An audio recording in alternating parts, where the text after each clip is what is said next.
അസ്സലാമു അലൈക്കും വറഹ്മത്തുള്ളാ. അൽഹംദുലില്ലാ. എല്ലാവർക്കും സുഖമാണെന്ന് കരുതുന്നു. എല്ലാവർക്കും വേണ്ടി ഓരോ നിസ്കാരത്തിൻ്റെ ശേഷവും അതുപോലെ തന്നെ തഹജ്ജുദ് നിസ്കാരത്തിൻ്റെ ശേഷമൊക്കെ എല്ലാവർക്കും വേണ്ടിയിട്ട് ദുആ ചെയ്യാറുണ്ട്. ഒരുപാട് പേര് വാട്സപ്പിലൂടെ ഓരോ പ്രയാസങ്ങളും വിഷമവും പറഞ്ഞിട്ട് ഓരോ ദിക്റുണ്ടോ ഇത്ത, സ്വലാത്തുണ്ടോ ഇത്ത, എപ്പോഴും ചോദിക്കുന്ന കാര്യമാണ്. അപ്പോൾ ഇൻഷാ അല്ലാഹ് ഞാൻ കൂടുതലായിട്ട് എൻ്റെ ഈ ചാനലിലൂടെ ഓരോ പ്രയാസത്തിന് ചൊല്ലാനുള്ളതും നമ്മുടെ ആഗ്രഹം നടക്കാൻ ചൊല്ലാനുള്ള ദിക്റ്, അതുപോലെ നമ്മുടെ മനസ്സിലുള്ള ടെൻഷൻ മാറാനുള്ള സ്വലാത്തുകൾ, അങ്ങനെയുള്ള ഓരോ കാര്യങ്ങളാണ് കൂടുതലായിട്ടും ഞാൻ വീഡിയോയിൽ ഇടാറുള്ളത്. അപ്പോൾ ഇൻഷാ അല്ലാഹ് ഇന്നും ഞാൻ പറയുന്നത് ഒരു ദിക്റിനെ കുറിച്ചാണ്.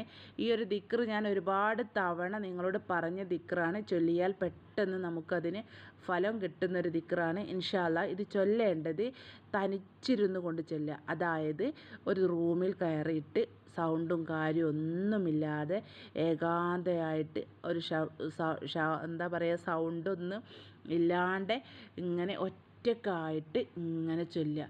ഏതാണ് ദിക്റെന്ന് പറയാം. ഹസ്ബുനല്ലാഹു വനിമൽ വക്കീൽ എന്ന ദിക്റ്. ഹസ്ബുനല്ലാഹു വനിമൽ വക്കീൽ, ഹസ്ബുനല്ലാഹു വനിമൽ വക്കീൽ. പെട്ടെന്ന് ഫലം കിട്ടുന്ന ദിക്റാണ് കേട്ടോ ഇത്. ഒരുപാട് തവണ ഞാൻ ഇതേപോലെ ചൊല്ലിയിട്ട് എനിക്ക് ഫലം കിട്ടിയിട്ടുണ്ട്. അതുപോലെ തന്നെ ഞാനിപ്പോൾ ഈ അടുത്തായിട്ട് തന്നെ വാട്സപ്പിലൂടെ ഓരോ വിഷമങ്ങളൊക്കെ പറയുന്ന സമയത്ത് ഞാൻ കൂടുതലായിട്ടും പറഞ്ഞു കൊടുക്കുന്ന ഒരു ദിക്റാണിത്. ഹസ്ബുനല്ലാഹു വനിമൽ വക്കീൽ എന്ന ദിക്റ് നിങ്ങൾ ആരുമില്ലാത്തൊരു സ്ഥലത്തിരുന്ന് കരഞ്ഞുകൊണ്ട് നമ്മൾ ആത്മാർത്ഥമായിട്ട് നിങ്ങൾ ഇത് ചൊല്ലിയാൽ തീർച്ചയായിട്ടും നമ്മുടെ ആ പ്രയാസം എന്താണോ, നമ്മുടെ മനസ്സിലുള്ള എടങ്ങേറ് എന്താണോ, അത് അല്ലാഹു സുബ്ഹാനഹു തആല സമാധാനത്തിലാക്കി തരും ഇൻഷാ അല്ലാഹ്. അതുകൊണ്ട് ചൊല്ലിയാൽ പെട്ടെന്ന് ഫലം കിട്ടുന്ന ദിക്റാണ് ഇത്. ചൊല്ലുന്ന സമയത്ത് നമ്മുടെ മനസ്സിൽ വേറെ ഒന്നും ഉണ്ടാവരുത്. വേറെ എന്തൊക്കെയോ വേണ്ടാത്ത ചിന്തയിലൂടെ ഇങ്ങനെ പോകും നമ്മൾ, അല്ലേ? അങ്ങനെ ഒരു രീതിയിൽ നമ്മളിങ്ങനെ ഹസ്ബുനല്ലാഹു വനിമൽ വക്കീൽ എന്നിങ്ങനെ ചൊല്ലുന്നുണ്ട്. നമ്മുടെ മനസ്സ് വേറെ എവിടേക്കോ ആണ്. ആ ഒരു രീതിയിലല്ല കേട്ടോ ചൊല്ലേണ്ടത്. ഇത് ചൊല്ലുന്ന സമയത്ത് ഹസ്ബുനല്ലാഹു വനിമൽ വക്കീൽ, എൻ്റെ ഒരുപാട് പ്രയാസങ്ങളും വിഷമങ്ങളും എൻ്റെ എല്ലാ കാര്യങ്ങളും ഞാൻ അള്ളാഹുവിലേക്ക് ഏൽപ്പിക്കുകയാണ്. എൻ്റെ അള്ളാഹ് ഉണ്ട് എനിക്ക്. എൻ്റെ കാര്യങ്ങളെല്ലാം എൻ്റെ അള്ളാഹു എനിക്ക് റാഹത്തിലും സമാധാനത്തിലും ആക്കിത്തരും. അങ്ങനെ ഒരു മനസ്സോടു കൂടി, അങ്ങനെ ഒരു മനസ്സിൽ വെച്ചുകൊണ്ട് ഹസ്ബുനല്ലാഹു വനിമൽ വക്കീൽ, ഹസ്ബുനല്ലാഹു വനിമൽ വക്കീൽ, ഹസ്ബുനല്ലാഹു വനിമൽ വക്കീൽ പൊട്ടിക്കരഞ്ഞുകൊണ്ട് കണ്ണീരോടൊക്കെ കൂടി, നമുക്കൊരോ വിഷമവും പ്രയാസമൊക്കെ ഉണ്ടാവുന്ന സമയത്ത് നമ്മൾ താനേ കരഞ്ഞു പോവും. ഇതിൻ്റെ അർത്ഥമൊക്കെ നമ്മൾ മനസ്സിലാക്കി ഇങ്ങനെ ചൊല്ലുന്ന സമയത്ത് പ്രത്യേകിച്ച് നമ്മൾ പൊട്ടിക്കരഞ്ഞു പോവും. അങ്ങനെയൊക്കെ നമ്മൾ ചൊല്ലിയാൽ നമ്മുടെ കാര്യം പെട്ടെന്ന് തന്നെ നടന്നിരിക്കും. അത്രക്കും നമ്മൾ മനസ്സിൽ വിശ്വാസം വെച്ചിട്ടാണല്ലോ ഇത് ചൊല്ലുന്നത്. അപ്പോൾ ഇൻഷാ അല്ലാഹ് ഇതേപോലെ നിങ്ങൾ നിയ്യത്താക്കുക. നിങ്ങൾക്ക് എത്ര എണ്ണമാണ് 313 എണ്ണം നിങ്ങൾക്ക് ചൊല്ലാൻ കഴിയുമെങ്കിൽ അങ്ങനെ ചൊല്ലിക്കോളി. അല്ല 1000 തവണ തനിച്ചിരുന്ന്, ആരുമില്ലാത്തൊരു സ്ഥലത്ത് തനിച്ചിരുന്ന്, ആരുമില്ലാത്ത എന്ന് പറഞ്ഞാൽ നമ്മുടെ വീടിൻ്റെ ഉള്ളിൽ തന്നെ നമുക്ക് ചൊല്ലാൻ പറ്റും, അല്ലേ? റൂമിലൊക്കെ കയറിയിട്ട് വാതിലൊക്കെ അടച്ചിരുന്ന് ലൈറ്റൊക്കെ ഒന്ന് ഓഫ് ചെയ്തിട്ട് അള്ളാഹുവിലേക്ക് മനസ്സൊക്കെ ഒന്ന് കൊടുത്ത് അങ്ങനെ ഒരു ഫ്രീ ആയിട്ട് നല്ല മനസ്സോട് കൂടിയിട്ട് അള്ളാഹിനെ മനസ്സിൽ ഇങ്ങനെ ഓർത്തുകൊണ്ട് ഹസ്ബുനല്ലാഹു വനിമൽ വക്കീൽ, എൻ്റെ എല്ലാ കാര്യവും ഞാൻ എൻ്റെ റബ്ബിലേക്ക് ഏൽപ്പിക്കുന്നു. എൻ്റെ റബ്ബ് എന്നെ കുടുക്കില്ല, എൻ്റെ റഹ്മാൻ എന്നെ കുടുക്കില്ല. എനിക്ക് എന്തെങ്കിലും ഒരു വഴി അള്ളാഹ് എനിക്ക് കാണിച്ചു തരും. ഒരു കാര്യം നമുക്കുണ്ട്, നേരം വെളുത്താൽ ആ ഒരു കാര്യം എനിക്കൊന്ന് റെഡിയായി കിട്ടണം.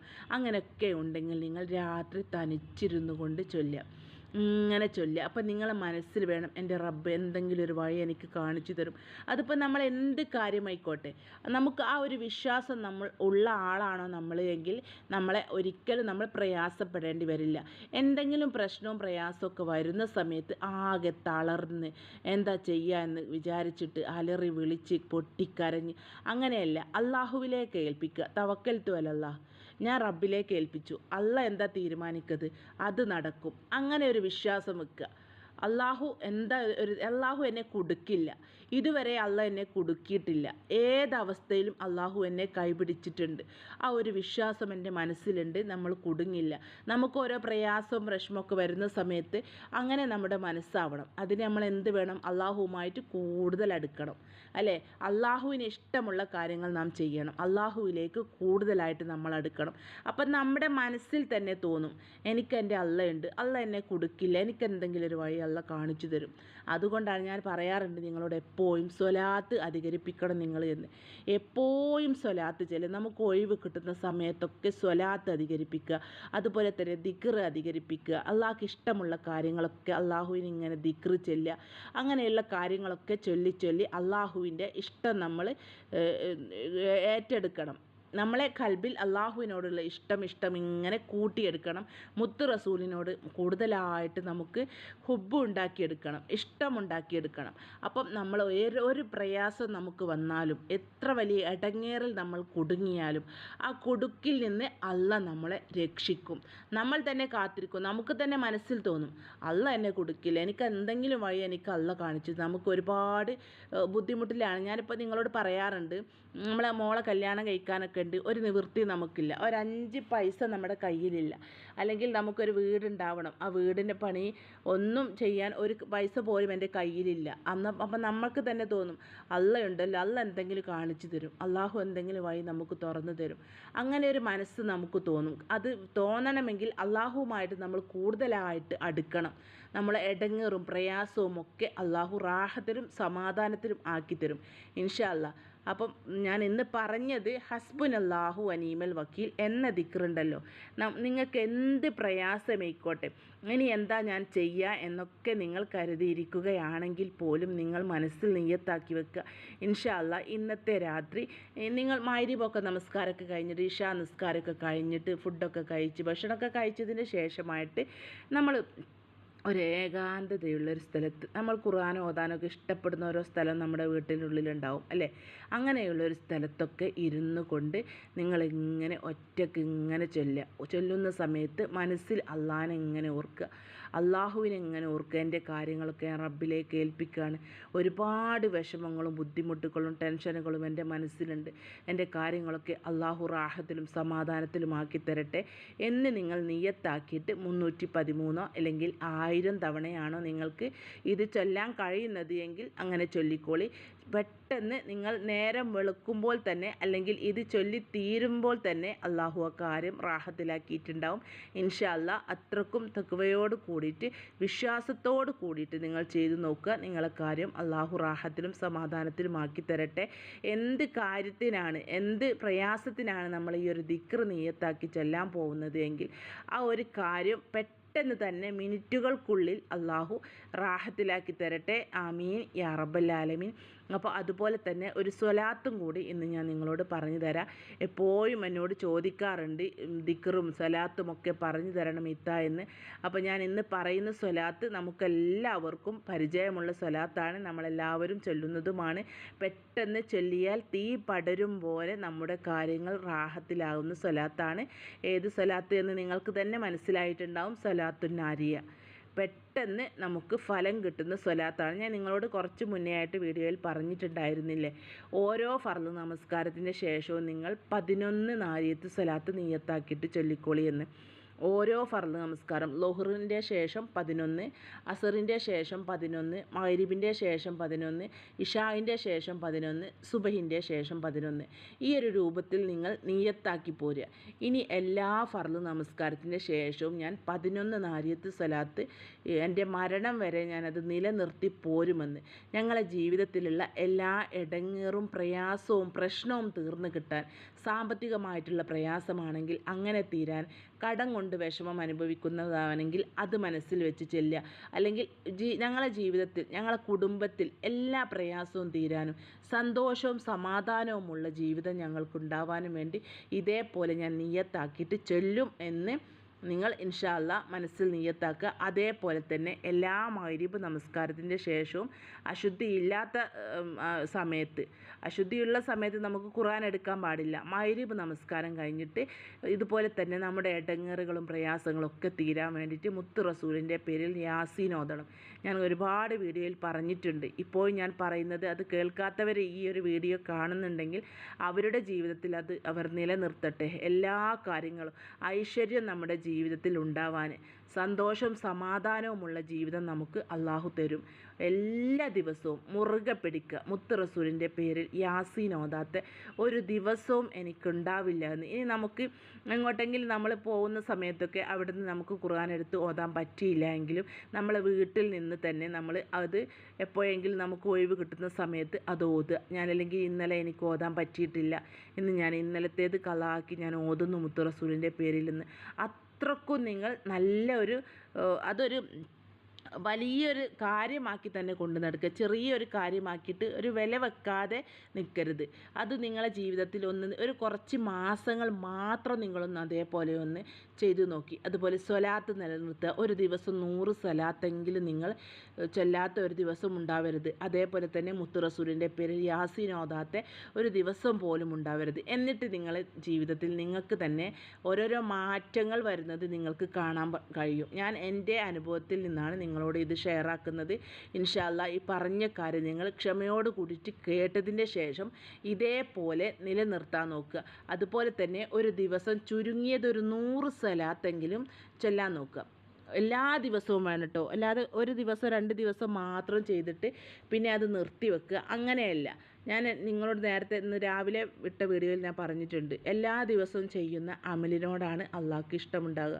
എല്ലാ ദിവസവും നമ്മൾ കൃത്യമായിട്ട് ചെയ്യുന്ന, നമ്മൾക്ക് ഒരു ഡയറിയിലോ ഒരു നോട്ട് പുസ്തകത്തിലോ ഒരു പേപ്പറിലോ ഒക്കെ എഴുതി വെച്ചാൽ മതി. ഞാൻ ഓരോ ദിവസവും ഞാൻ ഇത്ര സ്വലാത്ത് ഒരു ദിവസം ചൊല്ലും, അത് കഴിഞ്ഞിട്ട് ഞാൻ അസ്തഗ്ഫിറുല്ലാഹൽ അലീം ഒരു 100 വട്ടം ഞാൻ ചൊല്ലും, അല്ലെങ്കിൽ സുബ്ഹാനല്ലാഹ് എന്ന് 100 വട്ടം, അൽഹംദുലില്ലാഹ് 100 വട്ടം, ലാ ഇലാഹ ഇല്ലല്ലാഹ് 100 വട്ടം, അല്ലാഹു അക്ബർ 100 വട്ടം, 1000 സ്വലാത്ത് ഞാൻ എല്ലാ ദിവസവും ചൊല്ലും. അങ്ങനെയുള്ള ദിക്റുകൾ. അതുപോലെ ലാ ഹൗല വലാ ഖുവത ഇല്ലാ ബില്ലാഹിൽ അലിയിൽ അലീം എന്ന ദിക്ർ 100 വട്ടം, ലാ ഇലാഹ ഇല്ലാ അൻത സുബ്ഹാനക ഇന്നി കുന്തു മിനൽ ളാലിമീൻ എന്ന ദിക്ർ 100 വട്ടം. അതുപോലെ ഞാൻ നേരത്തെ പറഞ്ഞ ഹസ്ബുനല്ലാഹു വനിഅമൽ വക്കീൽ എന്ന ദിക്ർ 100 വട്ടം ഞാൻ ചൊല്ലും എല്ലാ ദിവസവും. അതേപോലെ തന്നെ മുത്ത് റസൂലിൻ്റെ പേരിൽ യാസീൻ ഓതണം, മുത്ത് റസൂലിൻ്റെ പേരിൽ ഫാത്തിഹ ഓതണം, സ്വലാത്ത് ചൊല്ലണം. അങ്ങനെയൊക്കെ നമ്മൾ ഒരു ടൈം ടേബിൾ ഉണ്ടാക്കി വെക്കുക. എന്നാൽ നമുക്ക് ക്രമത്തിലായിട്ട് എല്ലാ ദിവസവും ചെയ്തു പോരാൻ കഴിയും. കുറച്ച് ദിവസം 2-3 ദിവസം പതിവാക്കി നമ്മൾ കൊണ്ടുവന്നാൽ നമുക്ക് തന്നെ അത് കാണാപാടാവും, നമ്മൾ താനേ ചൊല്ലിപ്പോവും. അതുകൊണ്ട് ഇതുപോലെയുള്ള കാര്യങ്ങളൊക്കെ നിങ്ങൾ ശ്രദ്ധിക്കുക. നിങ്ങളെ മാനസികമായിട്ടുള്ള ടെൻഷൻ തീരാനും സാമ്പത്തികമായിട്ടുള്ള ഇടങ്ങേറ് തീരാനും മനസ്സിൽ സമാധാനം ഉണ്ടാവാനും, ഭർത്താവിന് ജോലിയില്ലാതെ ആകെ വിഷമത്തിലാണ്, ജോലി ഉണ്ടാവാനും, മോന് ജോലി ഉണ്ടാവാനും, മോന് കല്യാണം ശരിയാവാനും, വീട് പണി പൂർത്തിയാവാനും, രോഗം കൊണ്ട് പ്രയാസപ്പെടുകയാണ്, രോഗത്തിന് സമാധാനം ശിഫ കിട്ടാനും, അങ്ങനെ വീട്ടിൽ ബർക്കത്തില്ല, എന്നും അസുഖവും പ്രയാസവുമാണ്, അതിനൊക്കെ ഒരു സമാധാനം കിട്ടാനും ഒക്കെ ഹസ്ബുനല്ലാഹു വനിഅമൽ വക്കീൽ എന്ന ദിക്ർ നിങ്ങൾക്ക് കഴിയുന്നൊരെണ്ണം ഒറ്റയ്ക്കിരുന്നു കൊണ്ട്, രാത്രി സമയത്ത് തന്നെ ഒറ്റയ്ക്കിരുന്നു കൊണ്ട്, ആരും സംസാരവും ബഹളവും ഒന്നും കേൾക്കാത്ത ഒരു സ്ഥലത്ത് ഇരുന്നു കൊണ്ട് ആത്മാർത്ഥമായിട്ട് നിയ്യത്താക്കിയിട്ട് ചൊല്ലി നോക്കി. നേരം വെളുക്കുന്നതിൻ്റെ മുന്നേ നിങ്ങളാ കാര്യം അള്ളാഹു റാഹത്തിലാക്കി തരട്ടെ. ആമീൻ. അപ്പോൾ ഇൻഷാ അല്ലാ ഇനി നേരത്തെ പറഞ്ഞ കാര്യങ്ങളും നിങ്ങളുടെ ജീവിതത്തിൽ പതിവാക്കാൻ നോക്കുക. സ്വലാത്ത് മുറുകെ പിടിക്കുക, മുത്ത് റസൂലിൻ്റെ പേരിൽ യാസീൻ ഓതുക, ഫാത്തിഹ ഓതുക, ദിക്റുകളൊക്കെ എല്ലാ ദിവസവും ഓരോരോ ദിക്ർ ഇങ്ങനെ ടൈം ടേബിളായിട്ട് എഴുതി വെക്കുക. എന്നിട്ട് ഇതേപോലെയൊക്കെ ചെയ്തു നോക്കുക. നിങ്ങളുടെ ജീവിതത്തിൽ മാറ്റം, മാസങ്ങളോളം ഇതുപോലെ നിങ്ങൾ തുടർന്ന് പോയാൽ നിങ്ങളുടെ ജീവിതത്തിൽ നിങ്ങൾക്ക് തന്നെ മാറ്റം വരുന്നത് കാണാൻ സാധിക്കും. നമുക്ക് ഓരോരോ പ്രയാസങ്ങളൊക്കെ നീങ്ങിപ്പോവാൻ തുടങ്ങും. സാമ്പത്തികമായിട്ടും ഓരോ സമാധാനം കിട്ടാൻ തുടങ്ങും. കടങ്ങളൊക്കെ വീട്ടാൻ ഓരോരോ വഴികൾ അള്ളാഹു തുറന്നു തരും. അതുപോലെ ജോലിയില്ലാത്തവർ ഉള്ള വിഷമത്തിലാണെങ്കിൽ ജോലി ഉണ്ടാവും, ഇൻ്റർവ്യൂ ഉണ്ട്, ഇൻ്റർവ്യൂവിൽ പാസ്സാവണം, അങ്ങനെയൊക്കെ നിയ്യത്താക്കിയിട്ട് ഈ ഒരു ദിക്ർ നിങ്ങൾക്ക് ചെല്ലാം. അതേപോലെ തന്നെ സ്വലാത്ത് ചെല്ലാം നിയ്യത്താക്കിയിട്ട്. രാവിലെയൊക്കെ ഞാൻ പറഞ്ഞിട്ടുള്ള കാര്യങ്ങളൊക്കെ നിങ്ങൾ നിയ്യത്താക്കിയിട്ട് ചെയ്തു നോക്കുക. ഇൻഷാ അല്ലാഹ് ഞാൻ ഓരോ ക്ലാസ്സിലും ഞാൻ ഓരോരോ ദിക്റിനെ കുറിച്ചാണ് കൂടുതലായിട്ടും പറയാറുള്ളത്. കാരണം വാട്സപ്പിലൂടെയായിട്ട് ഒരുപാട് പേർ കൂടുതലായിട്ടും ചോദിക്കാറുള്ളത് സ്വലാത്തും ദിക്റും പറഞ്ഞു തരുമെന്നാണ്. ഓരോ വിഷമത്തിന് ചൊല്ലാനുള്ള ദിക്ർ പറഞ്ഞു തരണം ഇത്ത, സ്വലാത്ത് പറഞ്ഞു തരണം ഇത്ത, അങ്ങനെ തന്നെയാണ് പറയുന്നത്. കൂടുതലായിട്ടും ചോദിക്കാറുള്ളത് ദിക്റിനെ കുറിച്ചാണ്. കാരണം നമുക്ക് സ്ത്രീകൾക്ക് അശുദ്ധി സമയത്ത് ചൊല്ലാൻ പറ്റുന്നതാണല്ലോ ദിക്ർ. ഖുർആൻ എപ്പോഴും നമുക്ക് ഓതാൻ പറ്റില്ല. അപ്പോൾ ഞാൻ രാവിലത്തെ വീഡിയോയിൽ നിങ്ങളോട് പറഞ്ഞിട്ടുണ്ട്, ഈ ഇടങ്ങേറും പ്രയാസവും അതുപോലെ തന്നെ കണ്ണേറ്, പൈശാചികമായിട്ടുള്ള ഓരോ ബുദ്ധിമുട്ടുകൾ അതൊക്കെ മാറാൻ രാവിലെ 3 ആയത്തുൽ കുർസി, വൈകുന്നേരം 3 ആയത്തുൽ കുർസി. അതായത് രാവിലെ എന്ന് പറഞ്ഞാൽ സുബൈ നമസ്കാരമൊക്കെ കഴിഞ്ഞതിന് ശേഷമായിട്ട് ഒരു 3 ആയത്തുൽ കുർസി ഓതുക. അതുപോലെ തന്നെ ഒരു മഗ്‌രിബിൻ്റെ ഒക്കെ സമയമാവുന്ന സമയത്ത് ഒരു 3 ആയത്തുൽ കുർസി ഓതുക. ഞാൻ പറഞ്ഞതാണ്. ഒന്നും കൂടി രാവിലെ ഇട്ട വീഡിയോ കേൾക്കാത്തവർ ഉണ്ടെങ്കിൽ ഇപ്പോൾ ഈ വീഡിയോ കാണുന്നവർക്ക് ഉപകാരമാവട്ടെ എന്ന് കരുതിയിട്ടാണ് ഞാൻ പറഞ്ഞിട്ടുള്ളത്. അപ്പോൾ ഇൻഷാ അല്ലാഹ് ഇതിൽ പറഞ്ഞ കാര്യങ്ങളൊക്കെ നിങ്ങൾ ക്ഷമയോട് കൂടിയിട്ട് കേൾക്കുക, നിങ്ങളെ ജീവിതത്തിൽ നിലനിർത്താൻ നോക്കുക. സമാധാനവും സന്തോഷവുമുള്ള ജീവിതം അള്ളാഹു നൽകി അനുഗ്രഹിക്കട്ടെ. അപ്പോൾ നിങ്ങൾ ദുആ ചെയ്യുന്ന സമയത്ത് നിങ്ങളെ ദുആയിൽ എന്നെയും എൻ്റെ കുടുംബത്തെയും നിങ്ങളെല്ലാവരും ഉൾപ്പെടുത്തണം. ആരും മറന്നു പോകരുത്. നിങ്ങൾക്കെല്ലാവർക്കും വേണ്ടി ആത്മാർത്ഥമായിട്ട് ദുആ ചെയ്യാറുണ്ട്. നമ്മുടെ ദുആകളും നമ്മൾ ചെയ്യുന്ന അമലുകളും നമ്മൾ ചൊല്ലുന്ന ദിക്റുകളും നമ്മൾ ചൊല്ലുന്ന സ്വലാത്തുകളും ഒക്കെ അള്ളാഹു സ്വീകരിക്കട്ടെ. ഇന്ന് ദുനിയാവിലും നാളെ ആഖിറത്തിലും ഒരു മുതൽക്കൂട്ടാവട്ടെ. അതുപോലെ തന്നെ നമ്മിൽ നിന്നും ഒരുപാട് ആൾക്കാർ മരണപ്പെട്ടു പോയവരുണ്ട് അല്ലേ. നമ്മുടെ ഉപ്പമാരുണ്ടാവും, ഉമ്മമാരുണ്ടാവും, അനിയത്തിമാരുണ്ടാവും, ആങ്ങളമാരുണ്ടാവും, ജ്യേഷ്ഠത്തിമാർ, അതൊക്കെ മരണപ്പെട്ടു പോയവരുണ്ടാവും. അവരൊക്കെ ഖബർ അള്ളാഹു സുബ്ഹാനഹു തആല സ്വർഗത്തിൻ്റെ പൂന്തോപ്പാക്കി കൊടുക്കട്ടെ. കണ്ണെത്താ ദൂരത്തോളം വിശാലത നൽകട്ടെ. ആമീൻ യാ റബ്ബൽ ആലമീൻ. നിങ്ങളെല്ലാവരും നിങ്ങളെ ദുആയിൽ ഉൾപ്പെടുത്തണം, ആരും മറന്നു പോകരുത്. അസ്സലാമു അലൈക്കും വറഹ്മത്തുള്ളാഹി തആല വബറകാതുഹു.